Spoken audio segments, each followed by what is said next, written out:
ബീഹാർ തെരഞ്ഞെടുപ്പ് 2 ഘട്ടങ്ങളിൽ നവംബർ 6, 11 തീയതികളിൽ വോട്ടെടുപ്പ്. കുമ്പള ഹൈസ്കൂളിൽ പാതി വഴിയിൽ അവസാനിപ്പിക്കേണ്ടി വന്ന പലസ്തീൻ അനുകൂലമായി വീണ്ടും അവതരിപ്പിച്ചു. നമസ്കാരം, ഈ മണിക്കൂറിലെ ഏറ്റവും പ്രധാനപ്പെട്ട 10 വാർത്തകളുമായി ജനേഗോ ഓൺലൈൻ മോജോ ന്യൂസിലേക്ക് സ്വാഗതം.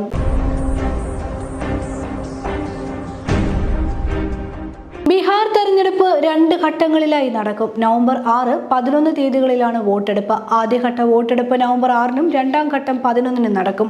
തെരഞ്ഞെടുപ്പ് ഫലം നവംബർ 14-ന് പ്രഖ്യാപിക്കും. ആദ്യഘട്ടത്തിനുള്ള വോട്ടെടുപ്പ് വിജ്ഞാപനം ഒക്ടോബർ 10-നാണെന്ന് മുഖ്യ തെരഞ്ഞെടുപ്പ് കമ്മീഷണർ ജ്ഞാനേഷ് കുമാർ വാർത്താ സമ്മേളനത്തിൽ അറിയിച്ചു.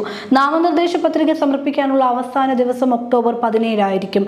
സൂക്ഷ്മ പരിശോധന ഒക്ടോബർ 18-ന് നടക്കും. രണ്ടാം ഘട്ടത്തിന് നാമനിർദ്ദേശ പത്രിക സമർപ്പിക്കാനുള്ള അവസാന ദിവസം ഒക്ടോബർ 20-ആണ്. സൂക്ഷ്മ പരിശോധന ഒക്ടോബർ 21-നായിരിക്കും. നാമനിർദ്ദേശ പത്രിക പിൻവലിക്കാനുള്ള അവസാന ദിനം October 23-ആണ്.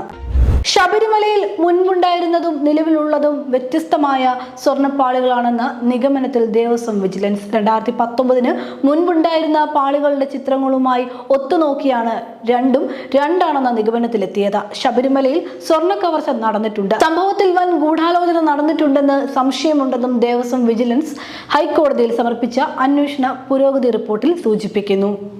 Kumbla government higher secondary സ്കൂളിൽ പാതി വഴിയിൽ അവസാനിപ്പിക്കേണ്ടി വന്ന പലസ്തീൻ അനുകൂല മൈം ഇന്ന് വീണ്ടും അവതരിപ്പിച്ചു. കഴിഞ്ഞ വെള്ളിയാഴ്ച നടന്ന സ്കൂൾ കലോത്സവത്തിൽ മൈം അവതരിപ്പിക്കുന്നതിനിടെ കലോത്സവ മാനുവലിന് വിരുദ്ധമാണെന്ന് ആരോപിച്ച് അധ്യാപകർ തടസ്സപ്പെടുത്തിയിരുന്നു. ഇത് വലിയ വിവാദങ്ങൾക്ക് ഇടയാക്കിയിരുന്നു. ഇതേ തുടർന്ന് അന്ന് വലിയ പ്രതിഷേധവും സംഘർഷവും ഉണ്ടായി. പലസ്തീൻ ഐക്യദാർഢ്യം പ്രഖ്യാപിച്ചുകൊണ്ടായിരുന്നു മൈം അവതരിപ്പിച്ചത്. ചീഫ് ജസ്റ്റിസ് BR ഗവായിക്ക് നേരെ കോടതി മുറിയിൽ നടന്ന അക്രമശ്രമത്തെ ശക്തമായി അപലപിച്ച് മുഖ്യമന്ത്രി പിണറായി വിജയൻ. സംഘപരിവാർ നട്ടുവളർത്തിയ വിദ്വേഷത്തിന്റെ വിഷമാണ് സുപ്രീം കോടതിയിൽ ചീഫ് ജസ്റ്റിസിന് നേരെ ചീറ്റിയതെന്നും അദ്ദേഹം ചൂണ്ടിക്കാട്ടി. സനാതന ധർമ്മത്തിനെതിരെ പ്രവർത്തിക്കുന്നുവെന്നാരോപിച്ചാണ് ഒരു അഭിഭാഷക വേഷധാരി ഷൂ എറിയാനാഞ്ഞത്. സംസ്ഥാനത്തെ കുട്ടികളുടെ ചുമമരുന്നുകളുടെ ഉപയോഗം സംബന്ധിച്ച് പഠിച്ച് അടിയന്തരമായി റിപ്പോർട്ട് സമർപ്പിക്കാൻ 3-അംഗ വിദഗ്ധ സമിതി രൂപീകരിച്ചു. സംസ്ഥാന drugs controller, child health nodal officer, IAP സംസ്ഥാന പ്രസിഡന്റ് എന്നിവരാണ് സമിതിയിലുള്ളത്. ഈ സമിതിയുടെ റിപ്പോർട്ടിന്റെ അടിസ്ഥാനത്തിൽ കുട്ടികളുടെ ചുമമരുന്നുകളുടെ ഉപയോഗം സംബന്ധിച്ച് സംസ്ഥാനം പ്രത്യേക മാർഗരേഖ പുറത്തിറക്കുന്നതാണെന്ന് ആരോഗ്യമന്ത്രി വീണ ജോർജ് അറിയിച്ചു.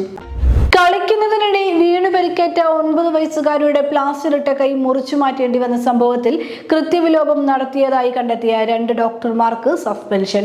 പാലക്കാട് ജില്ലാ ആശുപത്രിയിലെ junior resident doctor Mustafa, junior consultant doctor Sarfaraz എന്നിവരെയാണ് സർക്കാർ അന്വേഷണ വിധേയമായി സസ്പെൻഡ് ചെയ്തത്.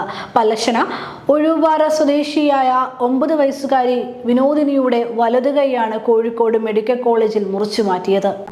സ്റ്റാർട്ടപ്പ് സംരംഭങ്ങൾക്കുള്ള വായ്പാ പരിധി കൂടുതൽ സംരംഭങ്ങൾക്ക് പ്രയോജനപ്പെടാൻ പാകത്തിൽ ഉയർത്തുമെന്ന് മന്ത്രി കെ ബാലഗോപാൽ നിയമസഭയെ അറിയിച്ചു. സ്കെയിൽ അപ്പിനായി നൽകുന്ന വായ്പാ തുകയുടെ പരിധി 2 കോടിയിൽ നിന്നും 3 കോടി രൂപയായും പർച്ചേസ് ഓർഡറുകൾ നടപ്പിലാക്കുന്നതിനും വെർച്വൽ ഡെബിറ്റ് ഫണ്ടിങ്ങിനായി നൽകുന്ന വായ്പയുടെ പരിധി 10 കോടിയിൽ നിന്ന് 15 കോടി രൂപയായി ഉയർത്താനും പദ്ധതിയുണ്ടെന്ന് മന്ത്രി പറഞ്ഞു.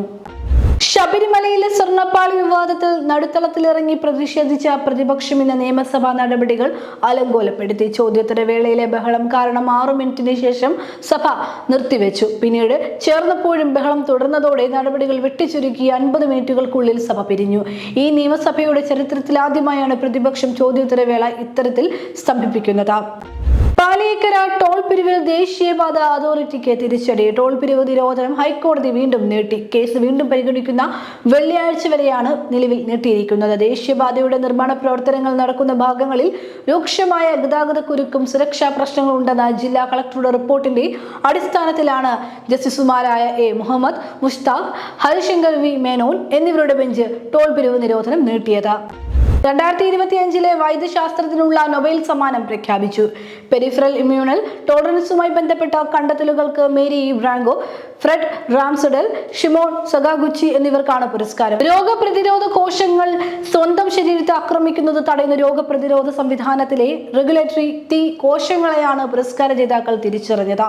രോഗപ്രതിരോധ സംവിധാനം എങ്ങനെ പ്രവർത്തിക്കുന്നുവെന്നും എന്തുകൊണ്ടാണ് നമുക്ക് ഗുരുതരമായ ഓട്ടോ ഇമ്മ്യൂണൽ രോഗങ്ങൾ പെട്ടെന്ന് പിടിപെടുന്നതെന്നും മനസ്സിലാക്കുന്നതിന് അവരുടെ കണ്ടെത്തലുകൾ നിർണായകമാണെന്ന് നോബൽ കമ്മിറ്റി ചെയർമാൻ ഒരെ കാപ്പെ പറഞ്ഞു.